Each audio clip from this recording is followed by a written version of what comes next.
واقعات سیرت نبی صلی اللہ علیہ وآلہ وسلم قسط نمبر 68 اپنا اسلامک اسٹوڈیو کے معزز ناظرین، ہم نے قسط نمبر 67 میں آپ کو جنگ بدر کے حوالے سے آگاہ کیا تھا، لیکن ہماری بدنصیبی کے جنگ بدر کے حوالے سے انتہائی قیمتی مواد ہم سے مس ہو گیا ہے، لہٰذا یہی وجہ تھی کہ ہم اپنے چینل پر پچھلے 5 دنوں سے کوئی قسط بھی اپلوڈ نہ کر سکے۔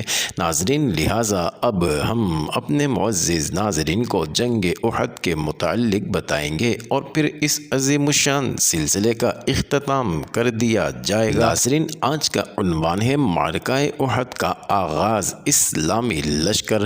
ناظرین، لشکر نے جہاں پڑاؤ ڈالا اس مقام کا نام شوط تھا۔ آپ صلی اللہ علیہ وآلہ وسلم نے یہاں فجر کی نماز ادا فرمائی۔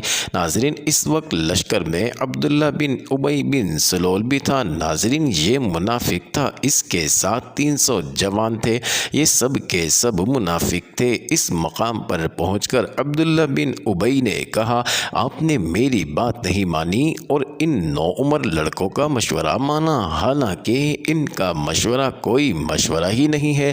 اب خود ہی ہماری رائے کے بارے میں اندازہ ہو جائے گا، ہم بلا وجہ کیوں جانے دیں، اس لیے ساتھیوں واپس چلو۔ ناظرین، اس طرح یہ لوگ واپس لوٹ گئے۔ اب حضور صلی اللہ علیہ وآلہ وسلم کے ساتھ صرف 700 صحابہ رہ گئے۔ اس روز مسلمانوں کے پاس صرف 2 گھوڑے تھے، ان میں سے ایک آن حضرت صلی اللہ علیہ وآلہ وسلم کا تھا اور دوسرا ابو بردہ رضی اللہ عنہ کا تھا۔ ناظرین، شوط کے مقام سے چل کر آپ صلی اللہ علیہ وآلہ وسلم نے احد کی گھاٹی میں پڑاؤ ڈالا۔ آپ صلی اللہ علیہ وآلہ وسلم نے پڑاؤ ڈالتے وقت اس بات کا خیال رکھا کہ پہاڑ آپ صلی اللہ علیہ وآلہ وسلم کی پشت کی طرف رہے۔ ناظرین، اس جگہ رات بسر کی گئی۔ پھر حضرت بلال رضی اللہ عنہ نے صبح کی اذان دی، صحابہ کرام رضی اللہ عنہم نے صفیں قائم کی اور آپ صلی اللہ علیہ وآلہ وسلم نے انہیں نماز پڑھائی۔ نماز کے بعد حضور صلی اللہ علیہ وآلہ وسلم نے مسلمانوں کو خطبہ دیا۔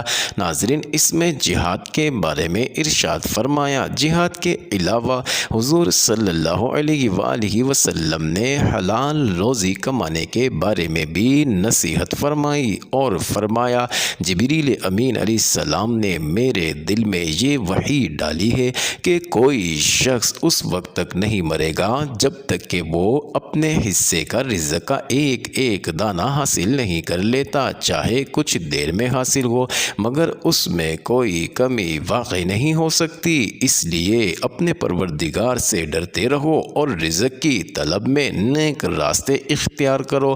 ایسا ہرگز نہیں ہونا چاہیے کہ رزق میں دیر لگنے کی وجہ سے تم اللہ کی نافرمانی حاصل کرنے لگو۔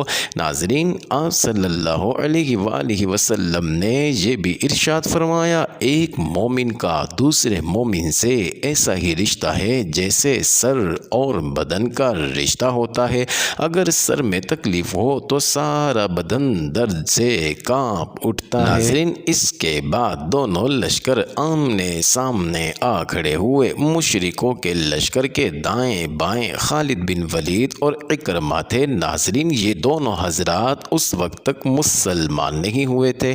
آن حضرت صلی اللہ علیہ وآلہ وسلم نے حضرت زبیر بن العوام رضی اللہ عنہ کو ایک دستہ دے کر فرمایا، تم خالد بن ولید کے مقابلے پر رہنا اور اس وقت تک حرکت نہ کرنا جب تک کہ میں اجازت نہ دوں۔ پھر آپ صلی اللہ علیہ وآلہ وسلم نے 50 تیر اندازوں کے ایک دستے پر حضرت عبداللہ بن جبیر رضی اللہ عنہ کو امیر مقرر فرمایا اور انہیں اس درے پر متعین فرمایا جو مسلمانوں کی پشت پر تھا۔ ناظرین، اس درے پر 50 تیر انداز انداز مقرر کرنے کی وجہ یہ تھی کہ پشت کی طرف سے دشمن حملہ نہ کر سکے۔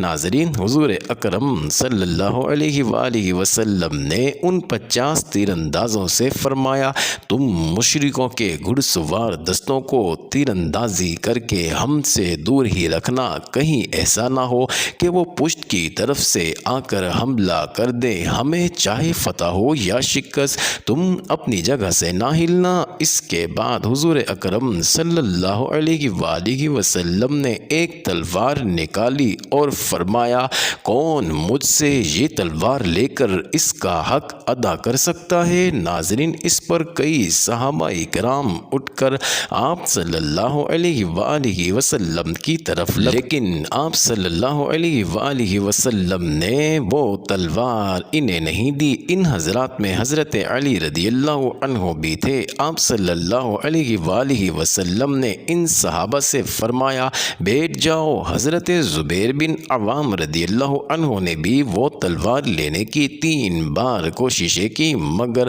آپ صلی اللہ علیہ وآلہ وسلم نے ہر مرتبہ انکار کر دیا۔ آخر صحابہ کے مجمع میں سے حضرت ابو دجانہ رضی اللہ عنہ اٹھے اور عرض کیا، میں اس تلوار کا حق ادا کروں گا۔ ناظرین، آپ صلی اللہ علیہ وآلہ وسلم نے وہ تلوار انہیں عطا فرما دی۔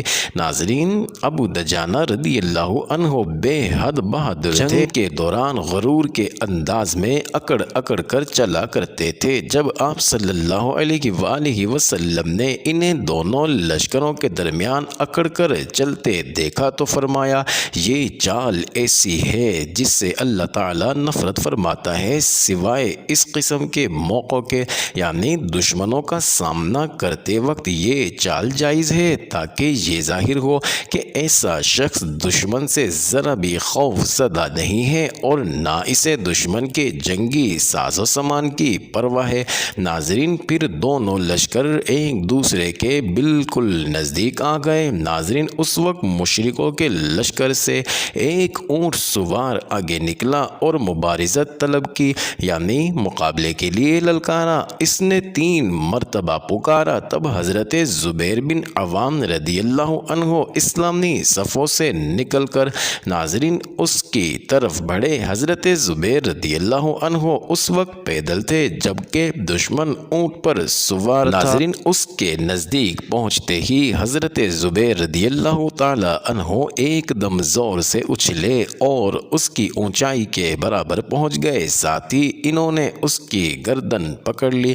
ناظرین، دونوں میں اونٹ پر ہی زور آزمائی ہونے لگی۔ ان کی زور آزمائی دیکھ کر حضرت صلی اللہ علیہ وآلہ وسلم نے ارشاد فرمایا، ان میں سے جو پہلے نیچے گرے گا وہی مارا جائے گا۔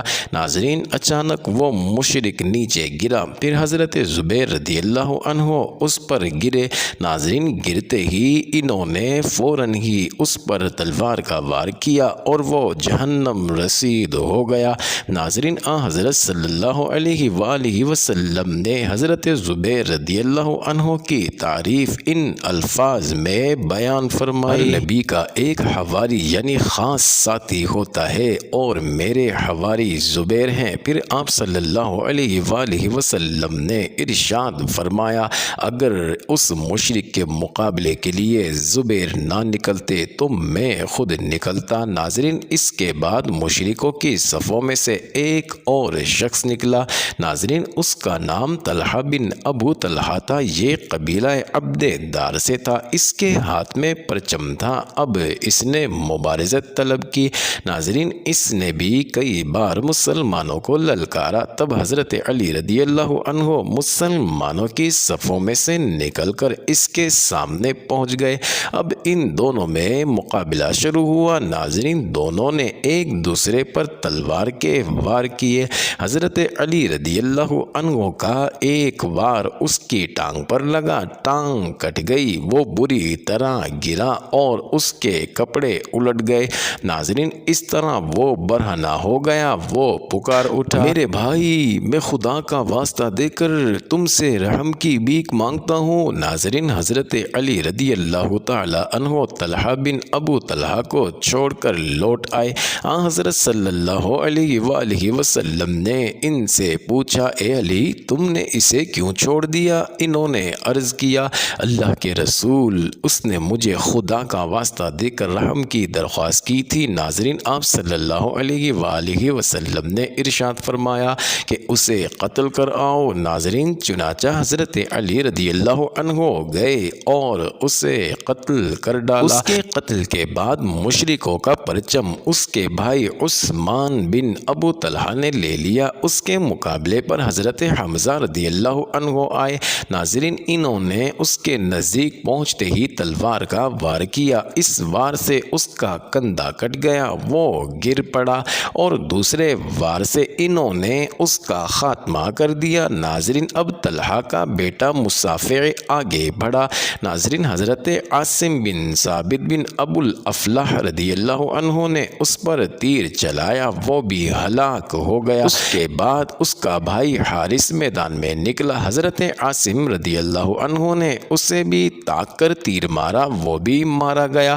ناظرین ان دونوں کی ماں بھی لشکر میں موجود تھی، اس کا نام سلافہ تھا۔ اس کے دونوں بیٹوں نے ماں کی گود میں دم توڑا۔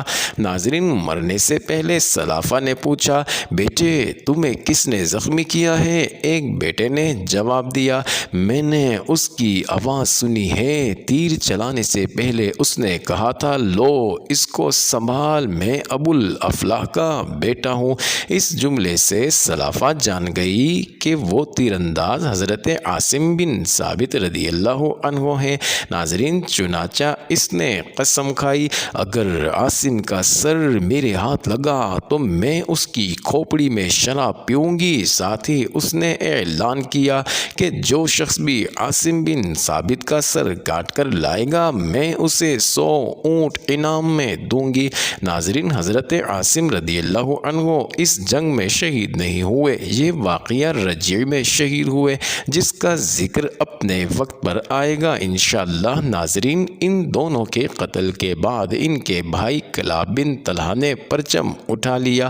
ناظرین اسے حضرت زبیر رضی اللہ عنہ نے قتل کر دیا۔ کلاب کے بعد اس کے بھائی جلاس بن طلحہ نے پرچم اٹھایا۔